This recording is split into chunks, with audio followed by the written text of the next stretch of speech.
ಇವತ್ತು ನಾನು panchayat web series ನ ವಿವರಿಸ್ತೀನಿ. ಈ ವೆಬ್ ಸೀರೀಸ್ ನಲ್ಲಿ ಈಗಾಗಲೇ 3 ಸೀಸನ್ ರಿಲೀಸ್ ಆಗಿದ್ದು ರೀಸೆಂಟ್ ಆಗಿ 4ನೇ ಸೀಸನ್ ರಿಲೀಸ್ ಆಗಿದೆ. ಸೊ ಬನ್ನಿ, ನಾನು ವಿಜಯ, ಚಾನಲ್ಗೆ ಸ್ವಾಗತ.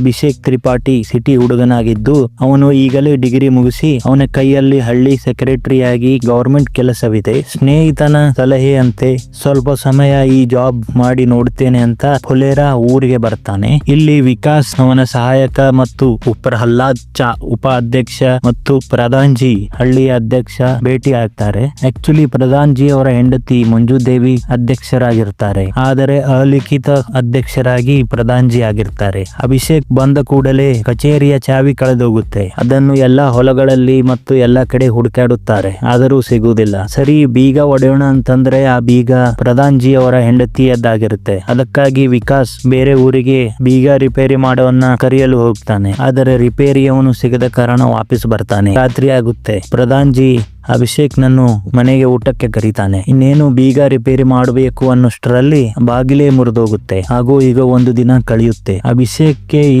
ಊರು ಮತ್ತು ಇಲ್ಲಿನ ಪರಿಸರ ಮತ್ತು ವಾತಾವರಣ ಇಷ್ಟ ಆಗದೆ ತನ್ನ ಸ್ನೇಹಿತನಿಗೆ ನನ್ನ ಕೈಯಿಂದ ಆಗುತ್ತಿಲ್ಲ, ನಾನು ಈ ಕೆಲಸ ಬಿಡುತ್ತೇನೆ ಅಂತ ಹೇಳ್ತಾನೆ. ಸ್ನೇಹಿತ, ಇನ್ನೂ ಸ್ವಲ್ಪ ದಿವಸ ನೋಡು, ಅಡ್ಜಸ್ಟ್ ಆಗ್ತೀಯಾ? ಅಲ್ಲಿಂದಾನೆ ಕ್ಯಾಟ್ ಎಕ್ಸಾಮ್ಗೆ ತಯಾರಿ ಮಾಡುವಂತ ಧೈರ್ಯ ತುಂಬುತ್ತಾನೆ.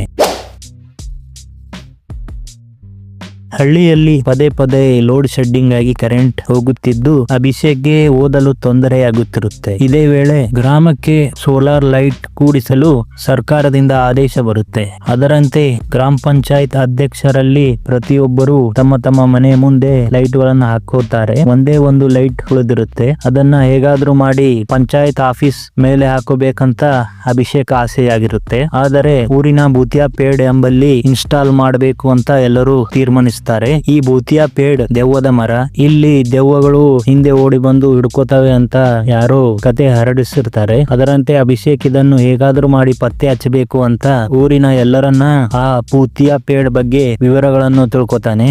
ಅದರಲ್ಲಿ ಒಬ್ಬ ಸ್ಕೂಲ್ ಮಾಸ್ಟರ್ ಸಿಕ್ಕಿಬಿದ್ದು ನಾನು ಗಾಂಜಾ ನೆಶೆಯಲ್ಲಿ ಸುಳ್ಳು ಸುದ್ದಿ ಹರಡಿಸಿದೆ ಅಂತ ಒಪ್ಕೋತಾನೆ. ಅದಾದ್ಮೇಲೆ ಪ್ರಧಾನ್ಜಿ ಸೋಲಾರ್ ಲೈಟ್ ಅನ್ನು ಪಂಚಾಯಿತಿ ಕಚೇರಿ ಎದುರು ಹಚ್ತಾನೆ. ಇದರಿಂದ ಅಭಿಷೇಕ್ ಓದುವುದಕ್ಕೆ ಸುಲಭವಾಗುತ್ತೆ.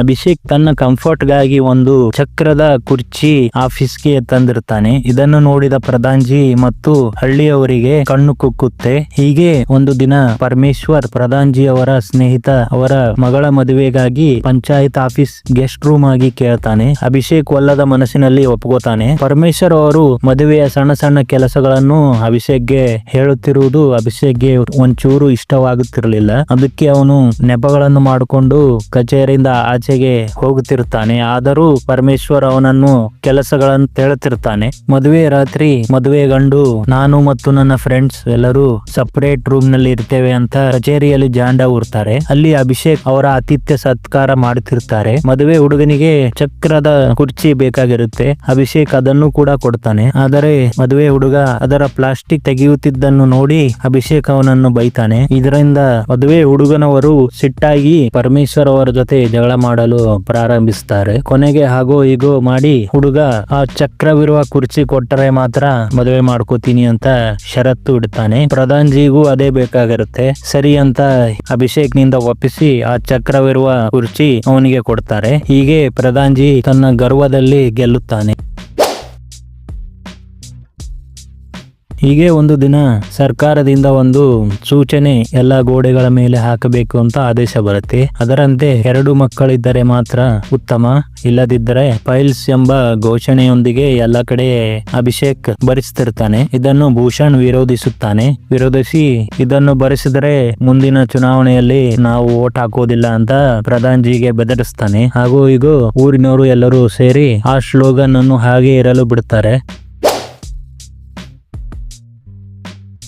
ಅಭಿಷೇಕ್ ಊರಿನಲ್ಲಿ ಅಡ್ಜಸ್ಟ್ ಆಗುತ್ತಿರುವಾಗಲೇ ಅವನಿಗೆ ಒಂಟಿತನ ಕಾಡಲು ಪ್ರಾರಂಭಿಸುತ್ತೆ. ತನ್ನ ಗೆಳೆಯರೆಲ್ಲರೂ ಸಿಟಿಯಲ್ಲಿ ಪಾರ್ಟಿ ಗೀಟಿ ಮಾಡುತ್ತಿರುವುದು ಸೋಷಿಯಲ್ ಮೀಡಿಯಾದಲ್ಲಿ ನೋಡಿ ಬೇಸರಗೊಂಡು ಅವನು ಕೂಡ ಪಾರ್ಟಿ ಮಾಡಲು ಆಫೀಸಿಗೆ ಬಿಯರ್ ತರ್ತಾನೆ. ಅದರಂತೆ ಕುಡಿದು ಮಲಗುತ್ತಾನೆ. ಬೆಳಿಗ್ಗೆ ಎದ್ದು ನೋಡಿದಾಗ ಕಂಪ್ಯೂಟರ್ ಮಾನಿಟರ್ ಕಳುವಾಗಿರುತ್ತೆ. ಉಪಪ್ರಧಾನ ಮತ್ತು ಪ್ರಧಾನ್ ಜಿ ಮತ್ತು ಎಲ್ಲರೂ ಕಂಪ್ಲೇಂಟ್ ಕೊಡಲು ಪೊಲೀಸ್ ಸ್ಟೇಷನ್ಗೆ ಹೋದಾಗ ಅವರು ಅಭಿಷೇಕ್ ಮೇಲೇನೆ ಹಣಕ್ಕಾಗಿ ನೀನೇ ಮಾರ್ಕೊಂಡಿದ್ಯಾ ಅಂತ ಅನುಮಾನ ಪಡ್ತಾರೆ. ಇದನ್ನು ಕೇಳಿದ ಅಭಿಷೇಕ್ ಸಿಟ್ಟಿನಲ್ಲಿ ನನಗೆ ಇಲ್ಲಿ ಯಾರು ಪರಿಚಯ ಇಲ್ಲ, ಯಾರು ದೋಸ್ತರಿಲ್ಲ, ಒಂಟಿತನ ಕಾಡ್ತಿತ್ತು, ಅದಕ್ಕೆ ಕುಡಿದು ಮಲಗಿದ್ದೆ, ಇದರಲ್ಲಿ ಏನ್ ತಪ್ಪಿದೆ ಅಂತ ದಬಾಯಿಸ್ತಾನೆ. ಪ್ರಧಾನ್ ಜಿ ಅವನ ಮಾತು ಕೇಳಿ ಅಭಿಷೇಕ್ ಕಳ್ಳನಲ್ಲ ಅಂತ ಪೊಲೀಸರಿಗೆ ಹೇಳ್ತಾನೆ. ಅದರಂತೆ ರಾತ್ರಿ ಪ್ರಧಾನ್ ಜಿ ಉಪಪ್ರಧಾನ ಮತ್ತು ಸಹಾಯಕ ವಿಕಾಸ್ ಜೊತೆ ಬಂದು ಸೆಕ್ರೆಟರಿ ಅಭಿಷೇಕ್ ಅವರ ಒಂಟಿತನ ದೂರಗೊಳಿಸಲು ಪ್ರಯತ್ನಿಸುತ್ತಾರೆ. ಹಾಗೂ ಈಗ ಸೆಕ್ರೆಟರಿ ಅಭಿಷೇಕ್ ಊರಿನವರ ಜೊತೆ ಹೊಂದ್ಕೊಳ್ಳೋಕೆ ಶುರು ಮಾಡ್ತಾನೆ. ಬೆಳಿಗ್ಗೆ ಎದ್ದು ನೋಡಿದಾಗ ಸೆಕ್ರೆಟರಿಗೆ ಮಾನಿಟರ್ ತನ್ನ ಬಾಗಿಲ ಮುಂದೆ ಇಟ್ಟಿರುವುದು ಕಾಣಿಸುತ್ತೆ. ಅದರಲ್ಲಿ ಒಂದು ಚೀಟಿಯಲ್ಲಿ ನಾನು ಇದನ್ನು ಟಿವಿ ಅಂತ ತಿಳಿದು ಕಳು ಮಾಡಿದೆ, ಅದಕ್ಕಾಗಿ ವಾಪಸ್ ತಗೊಂಬಂದೆ ಅಂತ ಕಳ್ಳ ಬರೆದಿರ್ತಾನೆ. ಸೆಕ್ರೆಟರಿ ಅಭಿಷೇಕ್ ಮತ್ತು ವಿಕಾಸ್ ಬೇರೆ ಊರಿಗೆ ಪಾಸ್ಪೋರ್ಟ್ ಸೈಜ್ ಫೋಟೋಗಾಗಿ ಬಂದಿರ್ತಾರೆ. ಅಲ್ಲಿ ಕೆಲ ಹುಡುಗರ ಜೊತೆ ಬೈಕ್ ವಿಷಯಕ್ಕೆ ಜಗಳವಾಗುತ್ತೆ. ಆ ಹುಡುಗರು ಅಭಿಷೇಕ್ ನ ನಂಬರ್ ಹೇಗೋ ಕಲೆಕ್ಟ್ ಮಾಡಿ ಅವನನ್ನು ತೊಂದರೆ ಕೊಡ್ತಿರ್ತಾರೆ. ಇದನ್ನು ಪ್ರಧಾನ್ ಜಿಗೆ ಹೇಳಿದಾಗ ಪ್ರಧಾನ್ ಜಿ ಮತ್ತು ಪ್ರಹ್ಲಾದ್ ಮತ್ತು ವಿಕಾಸ್ ಜೊತೆ ಆ ಹುಡುಗರನ್ನ ಬುದ್ಧಿ ಕಲಿಸಲು ಆ ಊರಿಗೆ ಬರ್ತಾರೆ. ಬರುವ ಹಾದಿಯಲ್ಲಿ ಪ್ರಧಾನ್ ಜಿ ಗಾಡಿ ಪಂಚರ್ ಆಗುತ್ತೆ. ಆಗೋ ಈಗ ಲೇಟ್ ಆಗಿ ಬರ್ತಾರೆ. ಪ್ರಧಾನ್ ಜಿ ಜಗಳ ಬಗೆಹರಿಸಬೇಕು ಅನ್ನೋಷ್ಟರಲ್ಲಿ ಆ ಹುಡುಗರಲ್ಲಿ ಒಬ್ಬ ಪ್ರಧಾನ್ ಜಿ ಅವರನ್ನ ತಳ್ತಾನೆ. ಇದನ್ನು ಕಂಡ ಸೆಕ್ರೆಟರಿ ಅಭಿಷೇಕ್ ಕೋಪಗೊಂಡು ಎಲ್ಲರನ್ನು ಹೊಡಿತಾನೆ. ಹೊಡೆದು ಸುಸ್ತಾಗಿ ತಾನು ಬೀಳ್ತಾನೆ. ಕೊನೆಗೆ ಆಗೋ ಈಗ ಪಾಸ್ಪೋರ್ಟ್ ಸೈಜ್ ಫೋಟೋ ಸಿಗುತ್ತೆ. MBA ಅಪ್ಲಿಕೇಶನ್ ಹಾಕ್ತಾನೆ. ಸೆಕ್ರೆಟರಿ ಅಭಿಷೇಕ್ ತನ್ನ ಓದು ಮುಂದುವರಿಸ್ತಿರ್ತಾನೆ. ಈ ಕಡೆ ಪ್ರಧಾನ್ ಜಿ ಅವನಿಗೆ ಅಳಿಯ ಮಾಡಿಕೊಳ್ಳಬೇಕು ಅಂತ ಆಸೆ ಪಡ್ತಾನೆ. ಅಂತೆ ಅವನ ಮೇಲೆ ಕಣ್ಣಿಡ್ತಾನೆ. ಅವನಿಗೆ ಪರೀಕ್ಷೆಗಳು ಮಾಡ್ತಿರ್ತಾನೆ. ಸೆಕ್ರೆಟರಿ ಅಭಿಷೇಕ್ ದುಃಖದಲ್ಲಿ ಆಫೀಸ್ಗೆ ಬಂದು ತನ್ನ ರೂಮ್ಗೆ ಹೋಗೋದನ್ನ ನೋಡಿ ಪರೀಕ್ಷೆ ಸರಿ ಹೋಗಿಲ್ಲ ಅಂತ ತಿಳಿದು ತನ್ನ ಮಗಳಿಗೆ ಅವನಿಗೆ ಕೊಡೋದು ಸರಿಯಲ್ಲ ಅಂತ ತನ್ನ ನಿರ್ಧಾರ ಕೈ ಬಿಡ್ತಾನೆ.